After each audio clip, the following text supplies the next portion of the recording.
ជំរាបសួរបងប្អូនទាំងអស់គ្នាថ្ងៃនេះពីហាងដុកទ័រម៉ូតូនឹងធ្វើវីដេអូចែករំលែកខ្លីមួយងាយៗសម្រាប់បងប្អូនដែលចង់ reset ឬក៏ត្រឡប់ oil change ពីម៉ូតូ ADV កម្លាំង 160cc ស៊េរីខ្ពស់បាទនេះគឺជាស៊េរីចុងក្រោយរបស់ ADV ហើយអញ្ចឹងកម្លាំង 160cc គឺយើងសង្កេតមើលទៅឃើញមានបេតុង3បាទ3តែអ្វីដែលសំខាន់គឺចាប់អារម្មណ៍បេតុង2ហើយជំហានទី1គឺយើងបិទសោបន្ទាប់មកគឺយើងចុចលើបេតុងទាំងពីរឲ្យជាប់ហើយបើកសោឡើងវិញបាទកាច់សោបើកវិញទៅរហូតដល់អក្សរ oil change នោះវាលោតញាក់បងប្អូនឃើញញាក់អីបន្តមកទៀតគឺយើងចុចលើបេតុងខាងស្ដាំឲ្យជាប់បាទចុចវាឲ្យជាប់អញ្ចឹងទៅ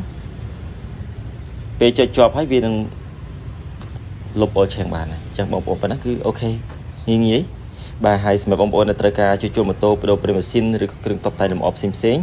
សូមអញ្ជើញមកហាងដុកទ័រម៉ូតូបាទសែឋានគឺនៅផ្ទះលេខ91តាមបណ្ដោយផ្លូវ430កែ185ខាងក្រោយសាលាថែទាំវិទ្យាសាស្ត្រផ្លូវជួរខាងក្រោយមន្ទីរពេទ្យរុស្ស៊ី